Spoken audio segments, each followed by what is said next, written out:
रुपए की आमदनी भी नहीं होती। इसका आधार कैसे बना, कैसे नहीं बना, ये समझ से परे है। और 1000 करोड़ रुपए का घोटाला करने के लिए कितने करोड़ों का खनन होगा, उनका ट्रांसपोर्टेशन कैसे होगा, और जो विगत 2 साल को अगर हम देखें, जब से एजेंसी जांच कर रही है, जो आरोप लगे हैं वो कहीं से संभव प्रतीत नहीं होता है। मुझे लगता है कहीं ना कहीं एजेंसियों को पूरी विस्तृत जांच पड़ताल करने के उपरांत ही किसी ठोस निर्णय पे या एक ठोस आरोप लगाना चाहिए। आज मैं राज्य का मुख्यमंत्री हूं, एक संवैधानिक पद पर हूं, और जिस तरीके से सम्मान की कार्रवाई चल रही है, लगता है कि हम लोग देश छोड़ के भागने वाले लोग हैं। और मेरे राजनीतिक इतिहास में मुझे नहीं लगता है व्यापारियों को छोड़कर कोई राजनीतिक दल देश छोड़ के भागा हो या राजनीतिक दल के नेता देश छोड़ के भागे हो।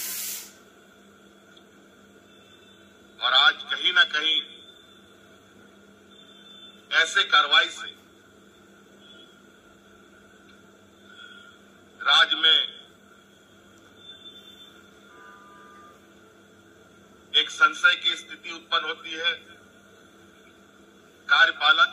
कार्यपालिका को निरंकुश करने का एक माध्यम बन सकता है, सरकार को अस्थिर करने का भी एक षड्यंत्र कहा जा सकता है। कहा जाए कि जो हमारे विपक्ष है, जो सरकार बनने के बाद से ही सरकार गिराने के षड्यंत्र लगे हुए थे, और यह षड्यंत्र की पनडुब्बी जो पानी में डूब डूब करके काम कर रहा था, ऊपर आने की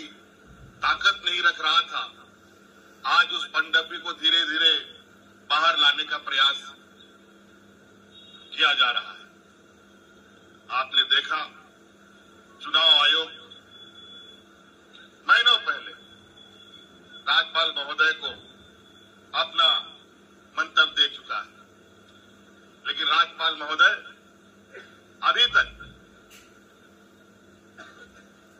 उस लिफाफा को उन्होंने नहीं खोला।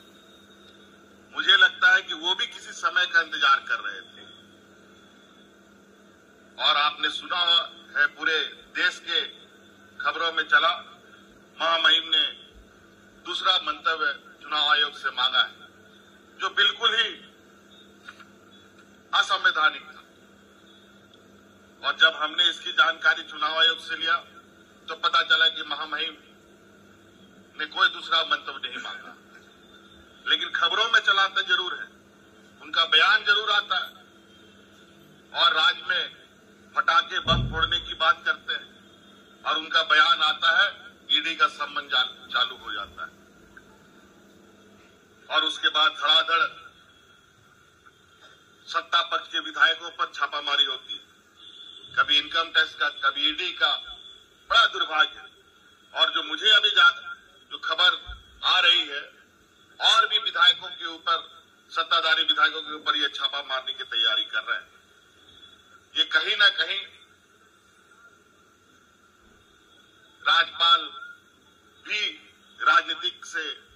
जो संवैधानिक पद है, जिसको हम कहते हैं कि ये पार्टी से संबंध नहीं रखता है, निष्पक्ष का विचार आता है, लेकिन मुझे नहीं लगता है ऐसे कार्यकलाप से कि वो ऐसे षड्यंत्रकारी राजनीतिक को और दलों को संरक्षण दे रहे हैं। तो इसलिए मैं अपनी बातें जो मोटा मोटी जो आरोप एजेंसियों के तरफ से है उसकी प्रति आपको उपलब्ध कराया जा रहा है कि किस तरीके से जो आरोप है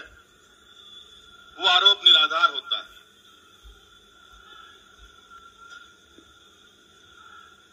जब हमारा सरकार के कार्यकाल में रेवेन्यू की इतनी जबरदस्त बढ़ोतरी होती है, बड़े पैमाने पर कार्रवाई होता है,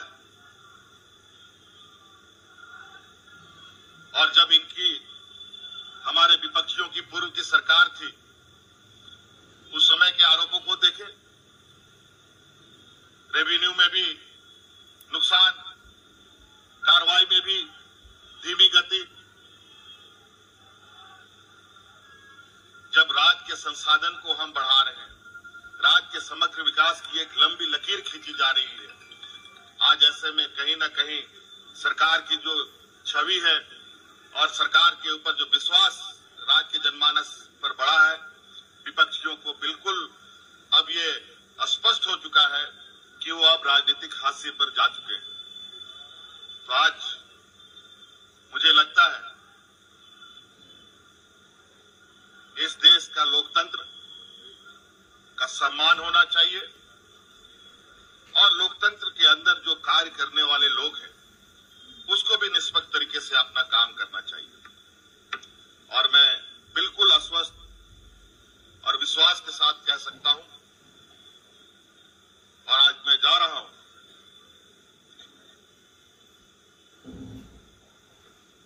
और इस बात पर जोर निश्चित रूप से दूंगा कि आखिर ये कार्रवाई करने के पीछे का वजह क्या है।